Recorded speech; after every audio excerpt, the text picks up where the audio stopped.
It's always so stressful, that countdown. Okay, here we go.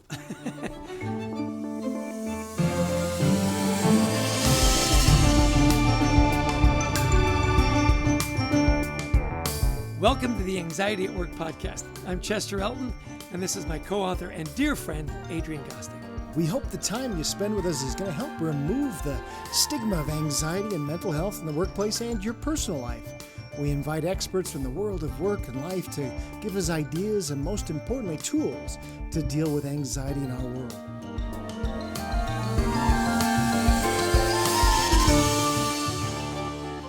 We want to thank our sponsor, Life Guides. Life Guides is a peer-to-peer community that helps people navigate through their day-to-day stressors by providing a place of empathy, listening, wisdom, and support with a guide who has walked in your shoes experiencing the same challenges of life experience as you.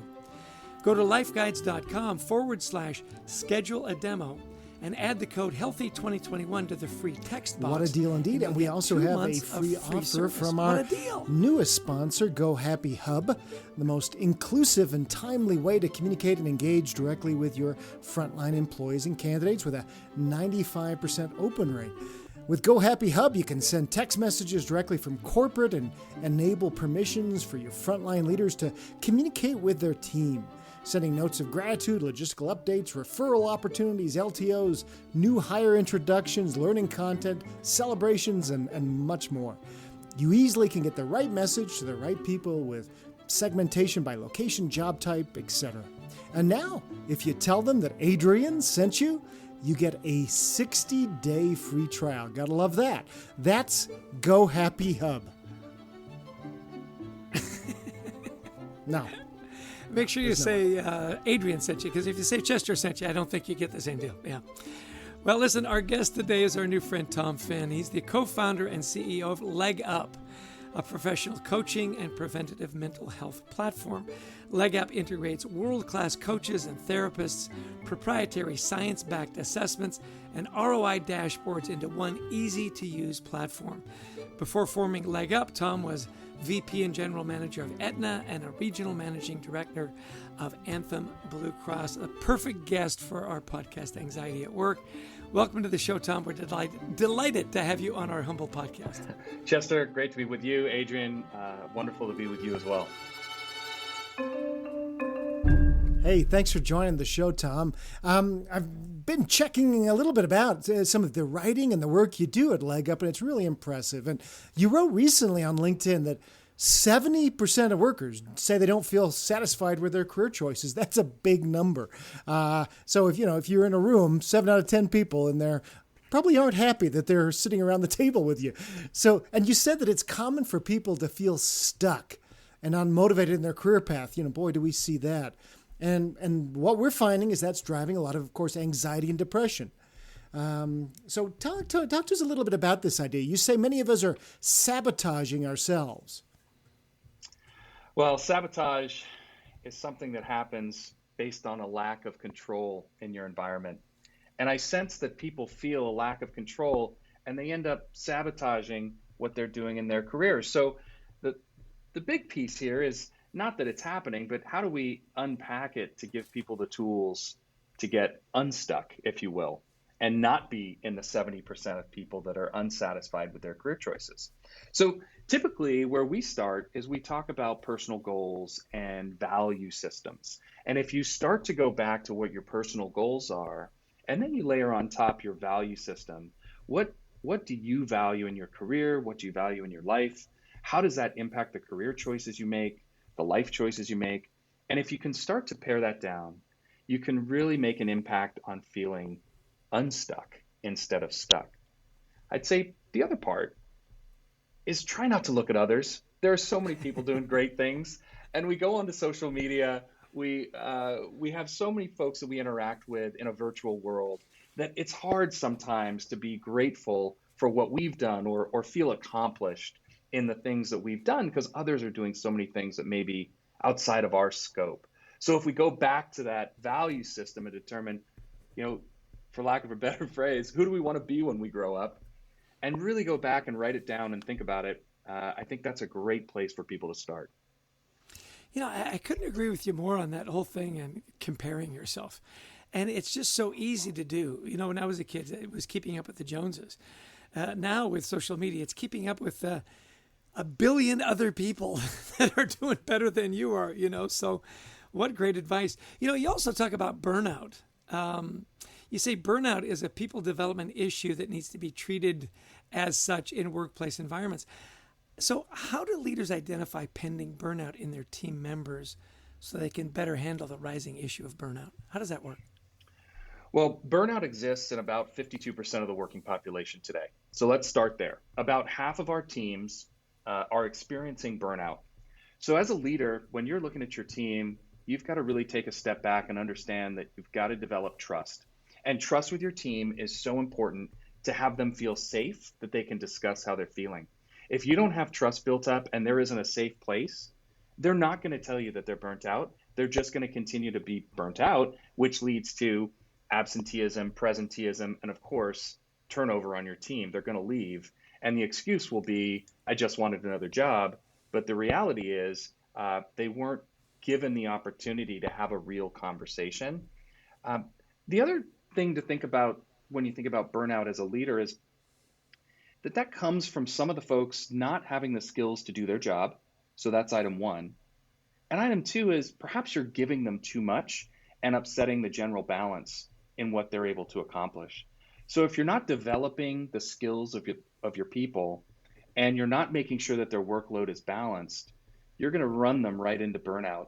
And really, as leaders, we're accountable for that type of behavior, and it's on us to find solutions for our team that really benefits them.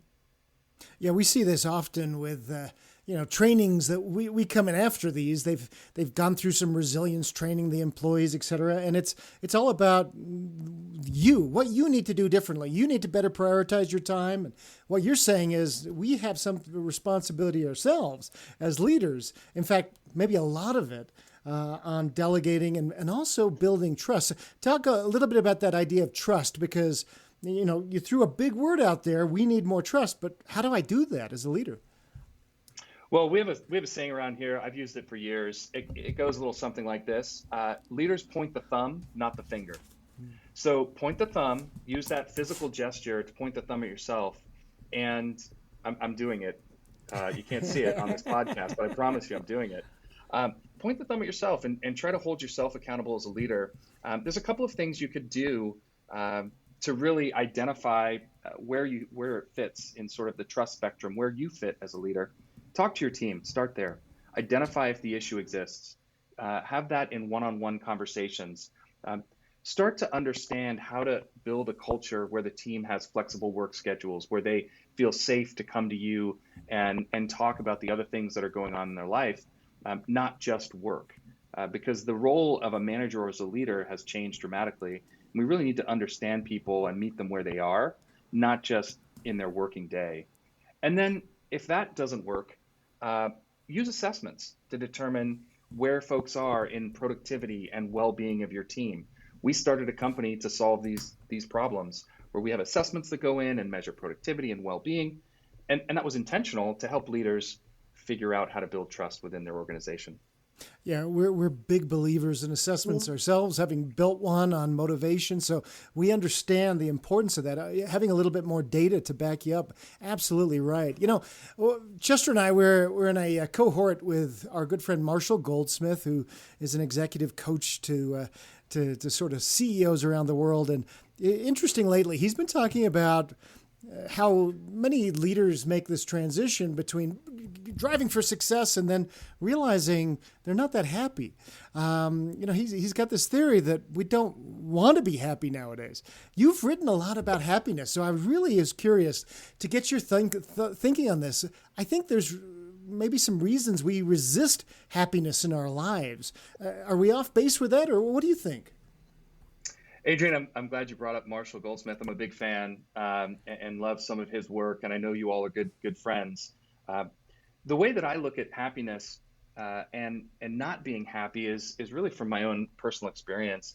I was that person who was hard charging, driving through my career, and I looked up one day and I said, gosh, there's nobody around in this company where I want their job. I don't want anybody's job. I don't even want my own job. And that had led me to really pause and say, how did I get here? And where do I want to go? Look, happiness is a self-fulfilling prophecy. If you want to be happy, you have to start by thinking through all the things that you're grateful for, all of the things that you've already accomplished. That's step one, and that's a big step. But the next step is equally important. You have to put a plan together, and you have to put a plan together. Say, okay, I self-identify that this is not where I want to be, but I'm going to put a plan together to do that, and build that happiness and build the life that I want. I'm a perfect example. I left corporate America. I put everything on the line. I refinanced my house. I took all of my savings and I invested into a company called Leg Up. And here we are, 4 years later. I went from where I didn't want to be. I built a plan, and now I'm part of an organization I'm really proud of, and proud of the work that we're doing. It is so interesting, isn't it? I love you're talking about it's a self-fulfilling prophecy. My dad used to say happiness is a choice, and choose to be happy. I was struck with the metaphor about managers point with the thumb, not the finger. Is it ever appropriate to give your team the finger? I think we can all answer that for you, Chess. Just a random thought. I'm going to go with a hard no as we answer that one.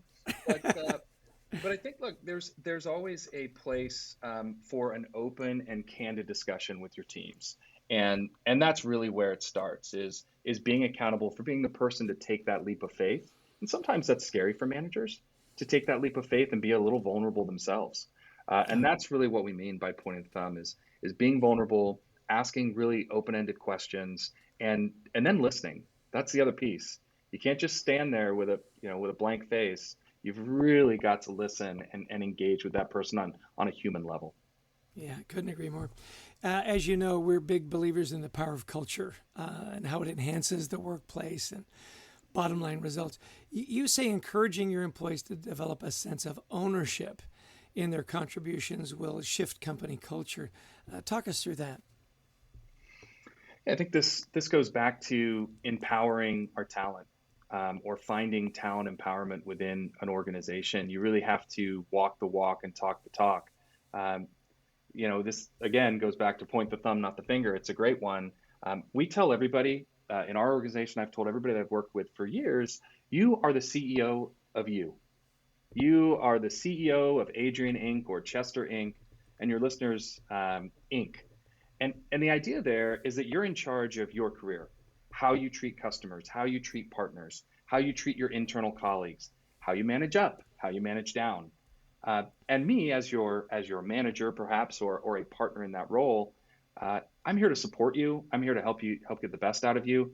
But it is you looking at your life as you're the CEO of you that really makes an impact in an organization, because people start to take ownership of their own behaviors, and then it trickles down across the organization.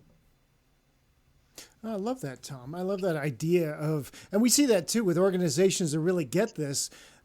People have to take an active role in their career development, in ownership of ideas and projects. A manager, plays a role in that too, in leading them along. So I love that idea. How can people learn more about your work, Tom? Well, simply, you can go to LinkedIn or Twitter. I'm Tom Finn, Finn, at LegUp, LEGGUP, Tom Finn at LegUp. You can find me at legup.com, LEGGUP.com.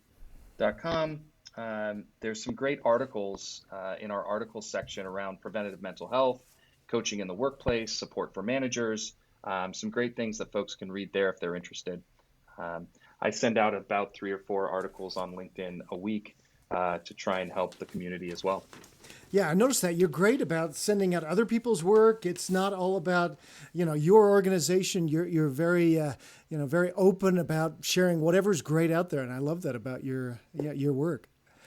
One thing we've noticed in the pandemic is we do a lot of executive coaching, like yourself, and we're noticing that, if 10 years ago people had asked us what are the great leadership characteristics, we would have said, vision and strategy. Now we're saying empathy as one of the biggest drivers that people need, being a little vulnerable yourself, developing more empathy. Can you talk about how you're maybe helping the people you coach develop a little bit more empathy and still get the work done, if that makes sense.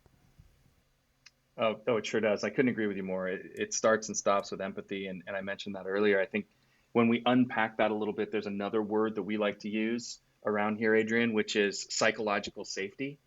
So, what that might mean to your listeners is really being comfortable in admitting perhaps a mistake that you might have made or an area that you could have done something a little bit different.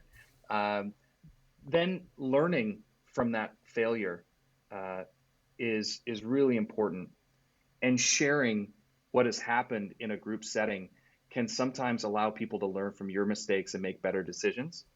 If you can do that in a team setting, a group setting, my goodness, with your family over the dinner table, that's okay too. If you can do that, you really create this atmosphere of safety and psychological and emotional safety, which then leads us to empathy.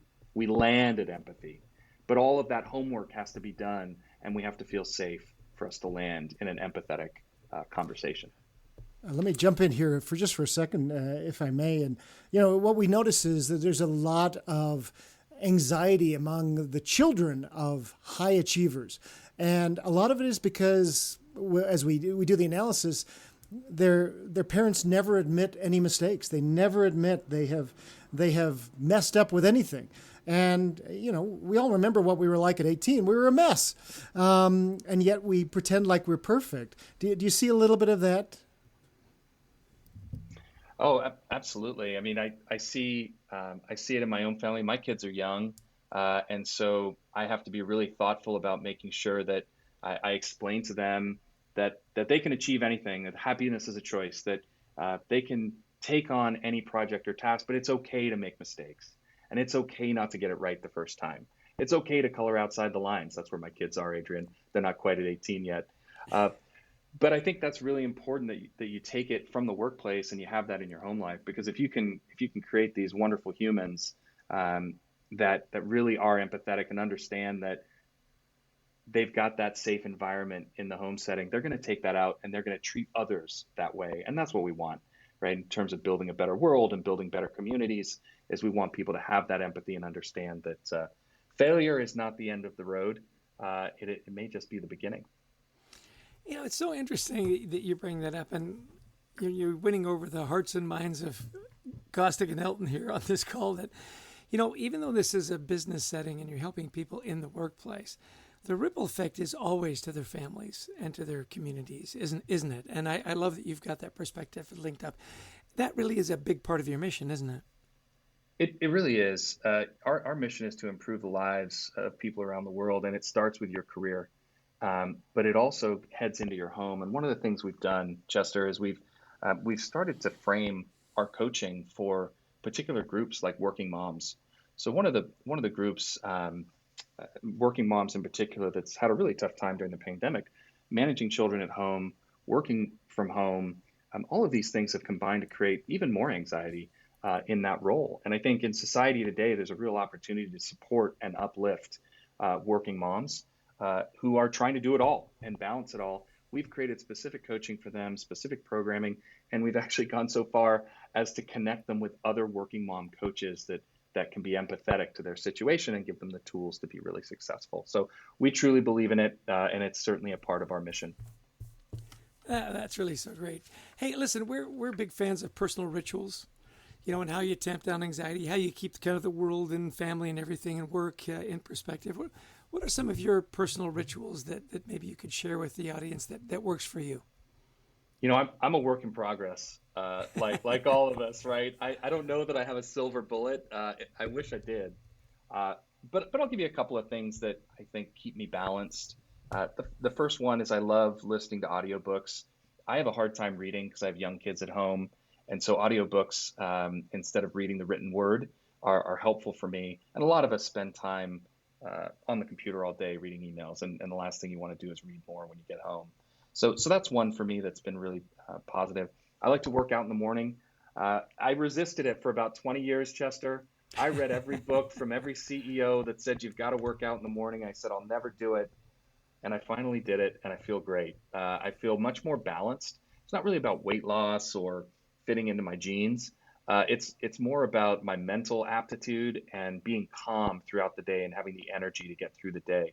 And when I get home, I've got enough energy for my kids and my wife, and really being engaged with my family. So I think those are a couple of things that are important. The other thing that I think everybody should do: take your weekends and enjoy your time. Do something for yourself. My goodness, we're only blessed to be on this earth for a little bit of time, and at some point we're not going to be here, and you've really got to focus on your family, your friends, your lifestyle on those weekends and enjoy it. So I think that's a big piece as well. Oh, that's beautiful, Tom. Hey, this has been just such a great discussion.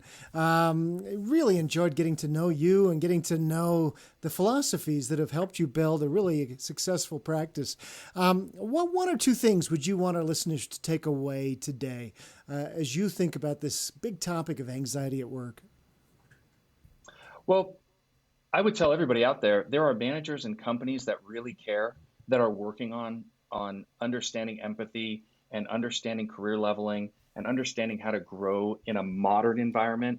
And if you're feeling anxious, reevaluate your plan. Take a look back inside of yourself, point the thumb, be accountable, and try to figure out how you're going to take incremental steps to get where you want to be. And just remember, you are in control. You've got this. There's so many resources. Adrian, Chester, you are one of them, that are giving out wonderful pieces of information and supporting people around the world. And so I would say you're in control. You can do this. And for those that are leaders out there, at Leg Up, we developed a product called Talent Insurance, which combines mental health and career performance for companies from 2 to 250 employees. And we do it all over the US. We do it all over the world now. There are programs out there like ours and others that can support managers, can support employees across organizations. It's been a delight to have you on the show, Tom. We really appreciate your time and all that you're doing to make workplaces healthier and happier, and that ripple effect of families. So thanks again. Really appreciate it. Adrian, Chester, thank you so much for having me. Adrian, what a delightful conversation, Tom Finn. So personable, such a great mission, such an example of taking control of your life, being in corporate and then finding out there was nobody at his place whose job he wanted or who he wanted to become like. So what were some of your takeaways? First and foremost, I was really struck by this idea that we sabotage ourselves in our careers, and often based on feeling a loss of control. And I can see this in so many people we coach where I just don't feel like I have any control. How do you get unstuck? Well, start with your values. What do I value? And then put a plan in place. I mean, what a simple thing, but how few people actually have a plan to get unstuck in their career. Yeah, and I love that idea of make sure your goals are aligned with your values. Sometimes they're not. And it's easy to get carried away. Well, I want to get the promotion kind of at all costs, and you leave the important stuff behind. I agree. That was one of the notes I had. The trust thing kept coming up, and I thought that was so important that, trust along with burnout. If they don't trust you enough to talk to you about their workloads and so on, they're going to continue to burn out and then finally leave and then give you the excuse, oh, I was looking for development. I was looking for something else. When the real issue is, I just didn't trust you enough to talk about my overload and burnout issues. Right. And I think the biggest takeaway there was don't give your employees the finger, as you reminded me. Yeah, we had a little fun with that, the thumb and the finger. And he did emphasize that never is appropriate. So right. That was a pretty hard no for you. Yeah, and I'm glad to see that you wrote that down. I love the idea, too, about being the CEO of you. Yeah. We often, as you know, in our workshops, it's up to the manager, it's up to the supervisor. We all have the responsibility to take control of our own engagement and our own mental health. And you think about yourself, if I were the CEO of me, what would I be telling me to do? Well, and taking control of our own happiness, too, is that, I loved his thought is, hey, I'm realizing there's nobody's job in this whole company I would want. That's it was a, aha moment for him. So what did he say about happiness? First off, we think about what we're grateful for. We do a lot on that. We wrote a book called Leading with Gratitude. So what am I grateful for? What have I accomplished? And patting ourselves a little bit more on the back. And then what's the plan coming to the plan. What's the plan for me to move in a direction that will help me do more of what I love, a little less of what frustrates me? Yeah, I can't remember who was on the podcast said, and put it on your calendar. He said, keep your weekends clear. Use that to regenerate and rejuvenate. I also loved when he says, we talk a lot about psychological safety that leads to emotional safety, and that's the roadmap to eventually be more empathetic. I love the way he tied those together. We've talked a lot about those three things. I'd never thought of it as a progression. You start with psychological safety, it leads to emotional safety, which leads to more empathy. So really a wonderful interview. It was. My last takeaway, I think, was around this idea of failure. As we mentioned, so many times, whether we're parents, whether we're leaders, we want to seem like we're infallible. We just couldn't possibly make a mistake. We've always been this perfect and wonderful, and nothing drives anxiety like that in the people who follow you. And I loved his point that failure, that might be the start of something big. Are we talking to you? Yesterday, you and I, Chester, we were working with the board of directors for WD-40 Company. And as we walked in the stairs, there is 1 to 39. What does that mean, Jess? Well, yeah, it was 39 formulas that didn't work before they got to water displacement 40th formula, what WD-40 stands for. And that idea of a progression going up and a journey. We don't make mistakes. We have learning moments. Yeah, it fit right in, didn't it? It did. So a wonderful conversation with Tom Finn. We want to thank all of you for listening in, especially if you download. That really helps us build up our listenership. And we want to thank our producer, Brent Klein, to Christy Lawrence, who helps find such amazing guests, and to all of you who have listened in and helped support this podcast. You bet. And you can find more about Tom Finn. Follow him on LinkedIn and Twitter. It's Leg Up 2Gs. Wonderful products and services there. And of course, we love our sponsors as well. We love our friends at Life Guides. Their mission is to impact the lives of 1 billion people worldwide. It's a peer-to-peer community that helps you navigate through day-to-day stressors by creating this place of empathy and listening and wisdom and support with a guide who's walked in your shoes. They've got a wonderful offer for those of you that are listening to our podcast. Go to lifeguides.com/schedule a demo and add the code HEALTHY2021 to the free text box, and you get 2 months of free service. A great offer.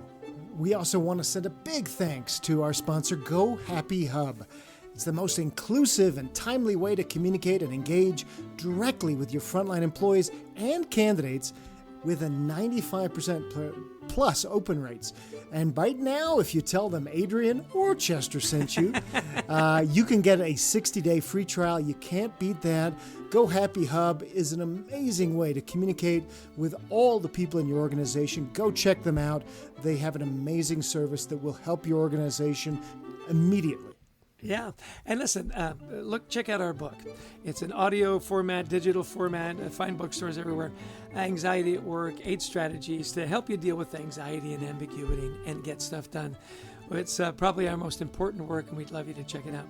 Well, Adrian, every week we bring in these great people. Every week we learn a little something. I love co-hosting with you, my friend. It's always a pleasure.